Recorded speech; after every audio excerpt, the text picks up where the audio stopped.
Hello, everybody. We're live. Live. Woohoo. Woohoo. So I can do mine if you want. Um, short, Sure. sweet.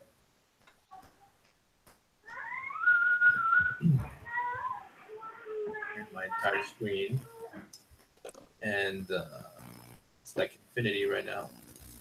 So it's about CSS3 animations, designing, defining, and triggering. I didn't quite get to the triggering parts. Um, almost though, almost. I just didn't have enough time this week yet. So what are CSS3 animations? It's pretty much um, it's a, it's an animation that lets an element gradually. I can't even read my own. So basically, you have an element that gradually changes from one style to another. Like here's an example: you can have a square change into a circle just by changing this border radius thing, or you can have it change the color or the font size. Now, how do you do this? What are the coding elements that are part of it? We need two things. You need the animation code, and this is how you write it here. Uh, Add keyframes. Example, that's the name of the animation, and then you have from or to, from and to, from whatever style to whatever style, and it'll just automatically, animate from and to those styles. There's an alternate way that we can do it, is we can show by percentages 0, 25%, 50%, and etc. So in this animation, it'll go from top to the bottom. It'll just morph into these different styles.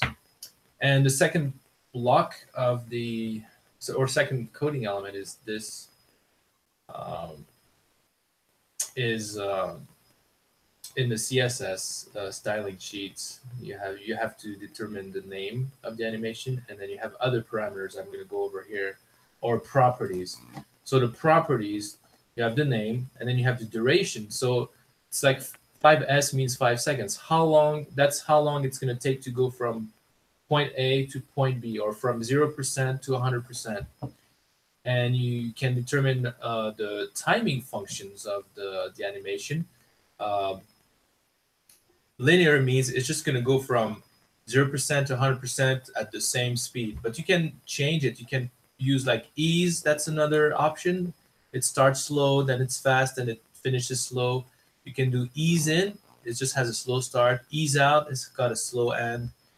And then here, this cubic bezier, you can pretty much customize however you want it to happen.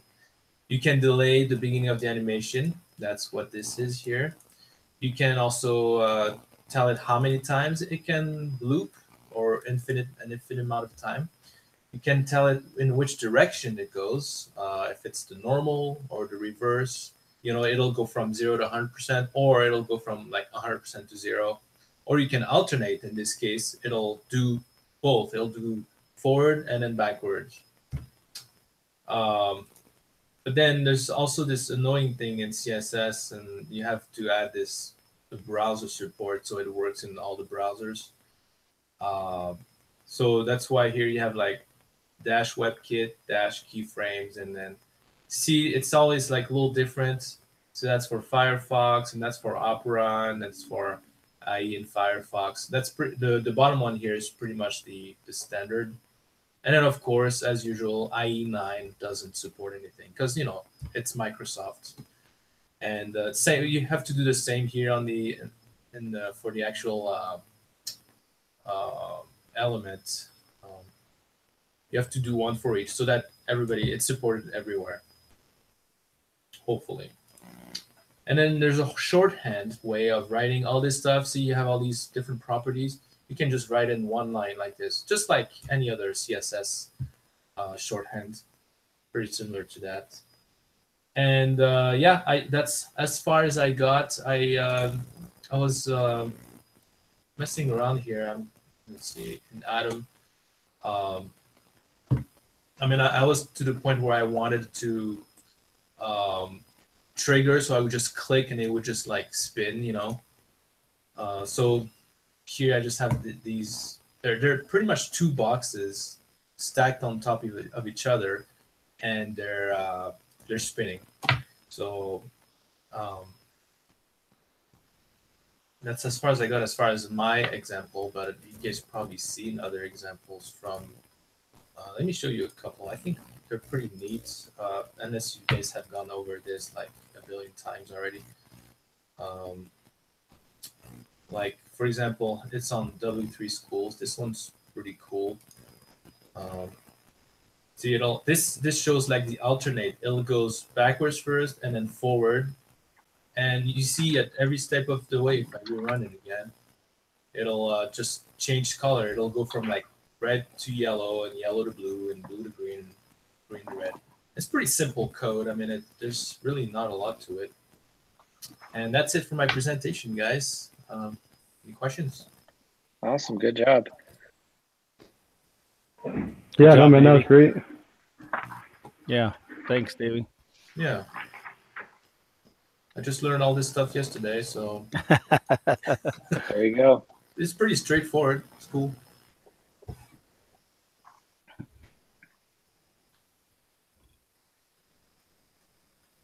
All right, I'll go next. Okay. Sweet. That works for you guys. Let me just share my screen here. All right, so I'm giving two presentations. The first one is about, well, let me look up what it's actually called. But essentially, it's like JavaScript events. So what it's called is standard JavaScript events, including those for mobile devices like on-touch, on-load, and animation and transition events. So I don't really have a presentation. Mostly I just have some sample code that I kind of want to show and demo and then kind of like walk you through it. So W3 Schools has a list of all of the events. And if you just search like DOM events on Google, it'll be like the first page that comes up. And there's a ton of them. There's no way that I could cover all of them. And I'm sure you guys have used some of them as you've already been working so far. I'm sure you've used like onload or onClick. Onload would be used when, you know, some element on the page is loaded, and onClick is usually used for like buttons and things like that. But there's tons more of those that I didn't even realize, and you can kind of see them here. You can see just for the mouse, there's onClick, on context menu, on mouse down, on mouse enter, on mouse leave, on mouse over, on mouse out, on mouse up. So, and then there's keyboard events, on key down, on key up. You might have used those before. Those are pretty common, you know, for used like in search bars. You want to, you know, do a query every time, you know, a new key is pressed and whatever's typed is changed. And then there's also, I mean, you can see here, object events. You got onload, on abort, on error, on before unload. I'm not sure what all these do, but W3 Schools has a nice description next to them. On scroll. There's form events like on focus. So that would, you know, get called probably when you like selected on like an input, because that input box is now the focus. Let's see. On drag, on copy, cut, and paste. That's kind of cool. Might want to use that. Anyway, there's just tons of these. These are some of the important ones. Animation end, animation start, transition end. Those are pretty important. We'll show some of those. And then touch events. So this is for like a mobile device. You can have on touch start, on touch move, on touch end, which I'm not gonna be able to demo because I couldn't get it to work. I think I might have to actually do it on a mobile device in order to demonstrate that. And I'm not in a position to do that right now. So we'll just have to assume that, you know, those work on touch move, on touch start. It's probably similar to like on drag. One use case I thought of this, which would be useful on touch move, is, if you were like trying to sign a document or something on your web page, or record someone's signature, you could use, these on touch events to be able to draw out the signature as, someone is dragging the screen. Anyway, you can see there's like tons of these. So kind of my example is I'm just kind of want to go over a couple of them.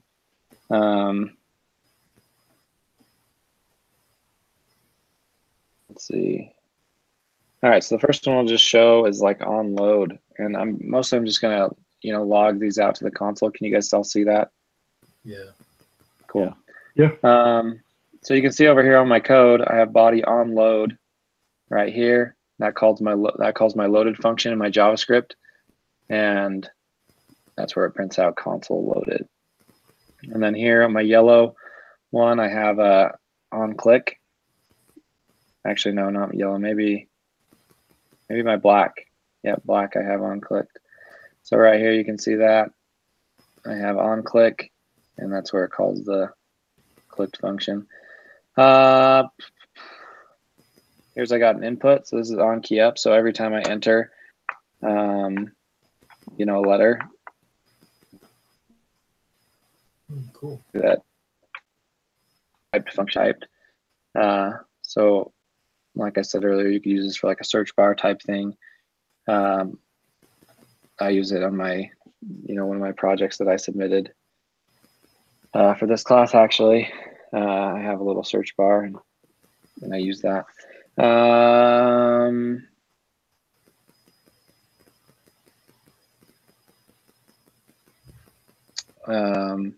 When you do like a CSS transition, and you have this like event transition end, and I tried to do this like inline in the div, just do like on transition end and call the JavaScript. I couldn't get that to work.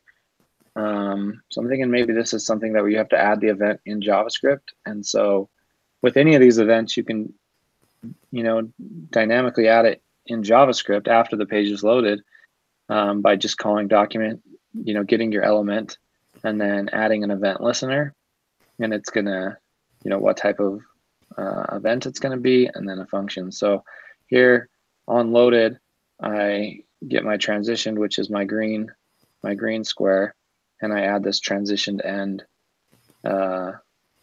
event. So now if I go over here, you can see my CSS right here. I have it, when I just hover over it, I change the width to 400. So you can see that here, as I hover over it, it grew to 400 pixels. And you can see in my log, it called transitioned after that finished. And if I move off of it, it'll call transitioned again when it, it finishes the animation. So that's essentially how these, DOM events are used. You're going to have different events for different things that you're trying to do. But here's some of the common ones, and hopefully that gives you guys an idea of, just how you would use them, and, whatever they are, even when they're not these ones that I demoed. Hopefully you guys have an understanding of, how they're used.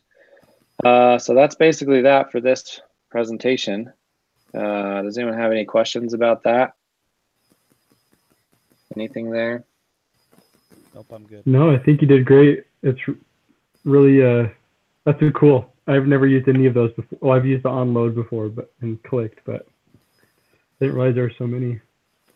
Yeah, I didn't realize there's so many either. There's way more than I thought, and I'm sure most of them aren't used hardly ever, but I'm sure, someday you'll be programming something and there'll be something really weird that you want to do, and there'll be an event for it, and you'll be super excited. All right, so now I kind of want to, I guess I'll move on to my next presentation. And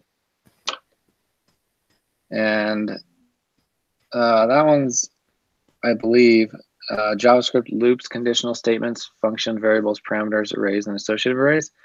But I want to kind of give, I feel like everyone kind of understands that, so I wanted to kind of give like a little different spin on it, a little bit. So 2011, Can you guys still see my screen if I come over here? Yeah. Yes. Okay, cool. So in 2011, JavaScript added map, filter, and reduce functions. And these are popular in functional programming languages. And functional programming is essentially, instead of like passing a parameter into a function, so like here's a function right here called add, and it passes 2 parameters. Instead of just passing like objects or regular types in there, functional programming, you pass around functions. And I won't go into it too much, but essentially, if you have like types or objects that are immutable, some languages deal a lot with immutable types and objects, and so functional programming is a way to I guess manipulate data how you want. So I want to kind of talk about these map, filter, reduce functions, and maybe some of you guys will use these down the road, maybe you won't, but I think they're nicer than using a for loop where you would usually. So first function I want to talk about is the map function. And what the map function does is it takes a collection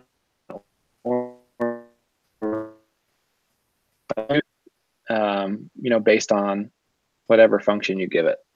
So here I call list map, and I pass it in a function, and what I do is for every value I multiply it by 2.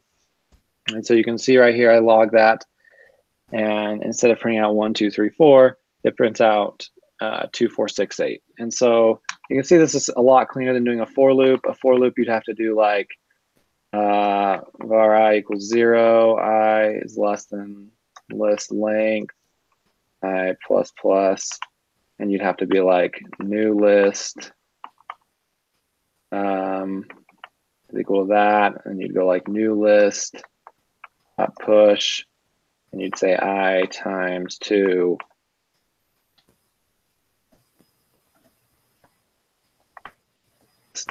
So if you want to do that just using a regular for loop, you'd have to do that, and it just doesn't look as clean, and definitely not as hip.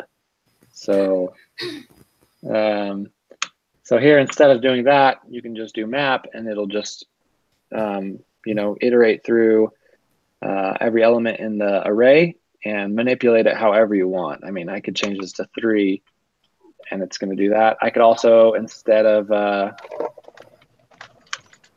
doing like value times 2, I could do, I don't know, is there like a 2 string? Let's see this. Let's go. I don't know how to do this. Maybe I'll just do this. Do that. Can I turn it into like a? Yeah. Okay. So now instead of timesing it by 2, maybe I don't want an array of integers. I want an array of strings, and so this will map over it and convert it to strings. So now you can see here as I logged it out, instead of it just being 1, 2, 3, 4, it's 1, 2, 3, 4 as strings. That's essentially that. Okay, the next one is filter. The best way to use filter is you might use it to like search through an array. And so right now I have this array of 1, 2, 3, 4, and I'm going to filter it, and I only want it to return values that are even. So if a value divided by 2, if the remainder is 0, then it's going to pop it into my new filtered list. And you can see if I run that, this is going to be my filtered list that it prints out, and it's going to print just 2 or 4. If I change this to 1, it's going to print out 1 and 3. If this was a list of names and you had someone like typing into a search box, you could take whatever they typed into the search box, and you could do like val contains, then your search query or whatever, and it's going to only give you the objects in the array that meet this conditional statement. So that's filter. And then the last one is reduce. And so reduce is kind of how you would like take an array and smash it all down. And so usually this is used to sum something up. So right here, my function is just, going to add it together. But basically what reduce does is you pass it a function and a starting point. So I'm going to say start at 0, and then I'm going to pass it a function, and the function is going to have a sum, which is going to be 0 the first time, and it's going to have a value, which is going to be 1. So it's going to go through this, and it's going to say, okay, the sum is 0, the value is 1, and I'm going to say, okay, sum plus value is now 1, and now the sum's going to be 1, and it's going to move on to the next value, which is going to be 2, and so forth through on. And reduced, that's going to be 10, right? 1 plus 2 plus 3 plus 4 is 10. So if you ever needed to, like, I don't know, maybe you're like trying to do a budget and you have this list of all of your monthly expenses and you want to just like quickly sum it all up, instead of doing a for loop and like adding it to, this total value, you can just do a reduce and you got it. So the second way of doing reduce, obviously you don't have to pass the function right here. You could just pass the name of a function that you've declared. So right here I have my function add. And instead of passing the function right there, I just pass the name of it and it will call here. And in this case, instead of starting at 0, I started at 10. And that's why you can see down here, it's going to be 20. The last one I want to talk about is for each. And so this is kind of nice. If you wanted to, like, let's say you had a list of JSON and you wanted to like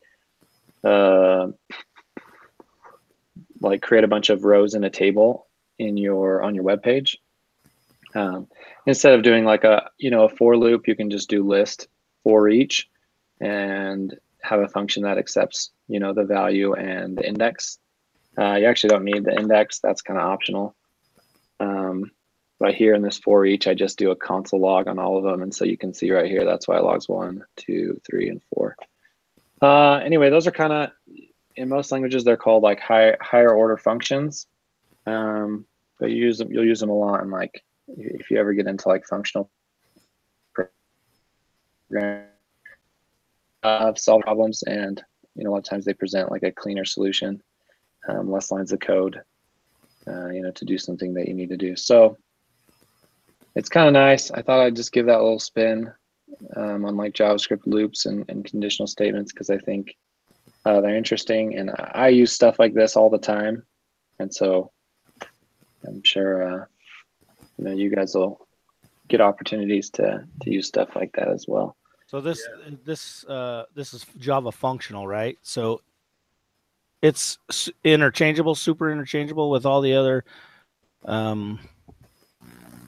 I guess scenarios, kind of like JavaScript is. I mean, can you use it basically in the same way anywhere, or do you have to download specific libraries for it to be useful? Does that make sense? For this, yes, JavaScript, and I think it came out in like JavaScript 6. So I read online it's like 2011. So most browsers, support that version of JavaScript. It wasn't called Java functional or something like that. Java. Well, no. So it's not. I mean, it's just like a part of the JavaScript language, but like that style of programming is called functional programming. Okay. And that idea is, instead of passing, values into functions, you're passing functions into functions. If that makes sense. Yes, I think it does. So like right here, you could see, instead of passing, normally you would pass, something else, but I'm literally passing this add function into this function called reduce. So it's just that functional program is just kind of, it's like a programming pattern. It's not specific to any language. It's just a style of programming that's becoming more and more popular. Okay. Cool. Thanks. Yeah. So, I like this. I've been wondering about this. I still program the old-fashioned way. But could you explain to me with the first reduce function, like, so the first parameter is sum, and then you have val. Mm-hmm. Now, is val the element from the list, or is it sum? Yep. Yeah. So the sum is going to be essentially is whatever is returned here is going to be the sum on the next iteration. But val is going to be it's going to be 1, and then it's going to be 2, and then it's going to be 3, and then it's going to be 4. And sum is going to be, it's going to start at 0, and then you're going to add the 1, and then it's going to go to 3, and then it's going to go to 6, and then it's going to go to 10. So is val like a protected word or of some kind? No, you could call whatever you want. I just called it val. You could call it value. You could call it like value at current index. You can call it whatever you want, and that's going to work. How come there's the also element is not in the first parameter? Why is it in the second of that function? Why isn't it sum instead of value at current index?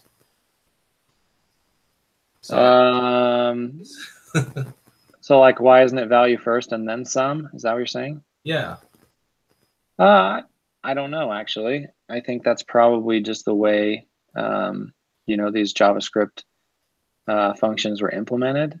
Okay. Is they pass the sum first and then the value. And there's actually a third one that's optional. You could say I, and that's going to be your index. So if you did I, or if we did sum plus I mean, that's going to print out 9 or 6, 1, 0. Oh yeah, 0 plus 1 plus 2 plus 3. That's going to be the sum plus the index now instead of the value. And what's the 0 after the function? So that's just the starting point. So it's basically you can see right there it says init. That's just like what do we want to start it at? So right now, because we start at 0, it's 10. But let's say we wanted to start it at 5. Then the first time it goes through this, it's going to say sum's going to be 5 instead of 0. And then it's going to print out 15. Okay. So you could also do minus instead. And then, we get -5 because we started at 5 and we did, okay, sum minus 1 is 4. And then we did 4 minus 2 is 2. And then we did 2 minus 3 is -1. And then we did -1 minus 4 is -5. So you can kind of see. Okay. See what that is. Thanks. Yeah. Any other questions about that or anything? I guess it's probably a dumb question, but I was wondering, do you have to like for the reduce one, you define the function outside of it? Yeah. As a second option. Right here? For the other ones, yeah, right there. Yeah. And then you called it. So in the other ones, does it just the function just automatically assumes that it's like, for example, your list.map, and then you say function. There's only one function that it would ever call. Oh yeah. Because are you saying like because it doesn't have a name in here? Yeah. Yeah. So I'm just going to pass this function, directly in here. If I tried to like give it another function, it would probably, give me an error. So yeah, see, it's not gonna let me run it. So yeah, if you can only pass in, one function in there, so you can either pass it in there, or you can take it out.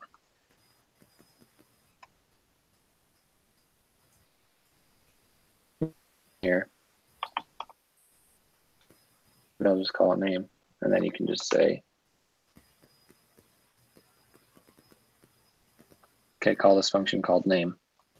And you might actually be able to put it in here with the name. Looks like you can. But Okay, cool. Yeah. I'm sorry, I'm just trying to wrap my head around the whole concept still. But thanks for explaining that. That's awesome. Yeah, this is great. Cool.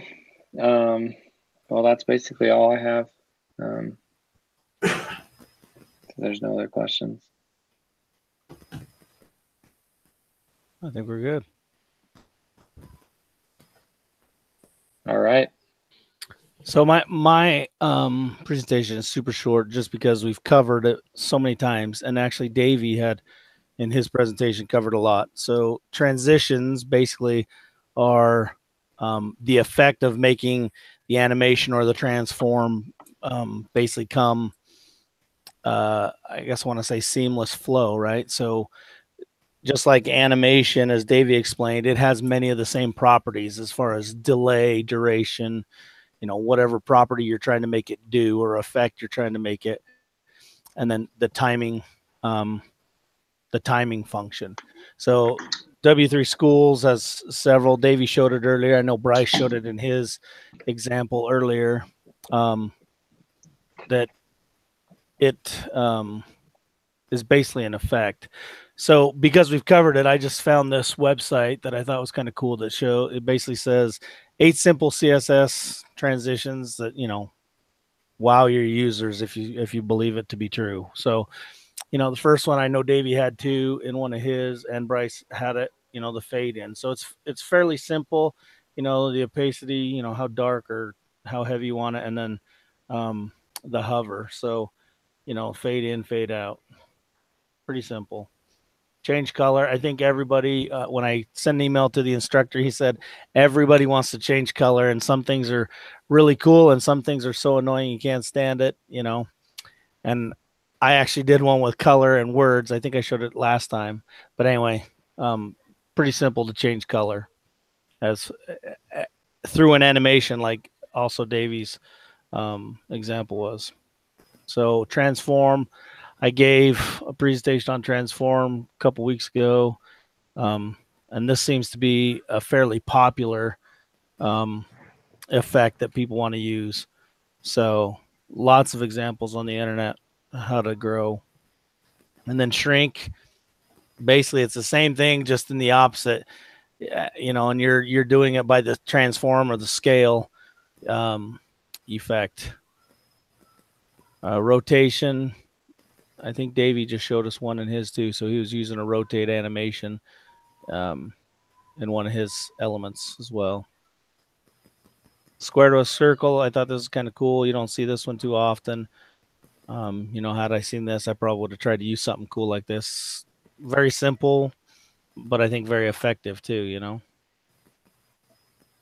3D shadow, which this is not a really good example. I guess you can see it just barely, the color blue around the edge. If I was to do it, I'd probably make it a little bigger. The swing, I guess it's one of the bigger ones. Get down to it, I guess. So swing, it's kind of, I pictured it kind of just a nudge because it doesn't really do much, but it's there, right? And then border, I've seen this one before, but it's kind of cool. So basically transitions are very useful when it comes to, that's why I think he made us do so many presentations on transitions, animations, and transform, is because I think combined the 3 of them make for better use than individually. Or I guess, and maybe you guys can correct me if I'm wrong, I don't think technically they're one without the other, right? Because they're not really by themselves, but they require some form of transition or a transform to make the effect become real. Is that fair to say? So I think so. It's very similar to the animations, but it's different at the same time. But they seem to complement each other.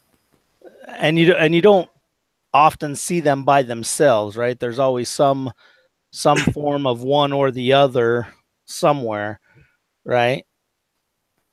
It just kind of depends. I think, like you said, they complement each other. So depending on what kind of effect you're trying to do.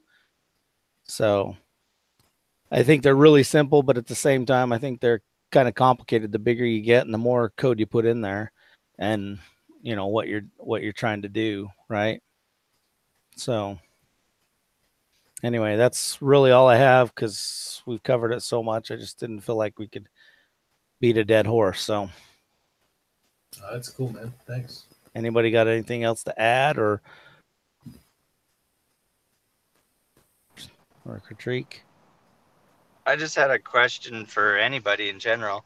On that, the animations and transformations, it says we have to trigger it with JavaScript. So do we need like a button or something? Because I think on mine it's mostly just like a CSS type of thing. And I think I might have an onload on my animation one, but anybody have any? I haven't received feedback from him about any of this yet, so Okay. He did say something in the email, didn't he, about CSS stuff? I think he wrote a great big thing today, right? Right. Yeah, I haven't read that yet. Basically, what can I do in CSS? So Because a lot of this stuff can be done in CSS with the on hover and mouse over or whatever kind of stuff, whatever. So he says JS to CSS or JS plus CSS to trigger animations and transition is just that. The CSS animation of transitioning happens because you have JavaScript that caused the action. Either you change the class so the element inherited that feature from the CSS, or you use JavaScript to change the style property directly to the transition or animation. He said numbers 2, 3, and 4 in this list can be CSS actions that happen because they were defined in CSS style section of your page. So anyway, all right. Does that answer your question? Yeah. Probably not as much as you wanted it to, right? That's all right. Yeah.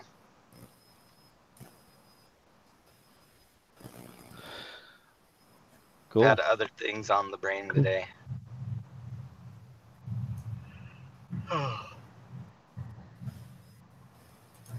Cool. Well, you guys all did a good job presenting. That was awesome. Thanks. Yeah. So, sorry I showed up late. We're selling our house and we did our final walkthrough on it, and I totally spaced when they were setting it up that we had our meeting on Wednesdays. Oh, no worries, man. Hey, you made it. Yeah, congrats on selling the house, by the way. That's Thanks. a good feeling, I bet. Yeah. Yeah. The market's kind of hot right now for selling up here where I live. So. Cool. Awesome. Well, how's everybody doing on their topics? Davey, I think you can stop the recording live, I'm sure. Oh yeah. Yes.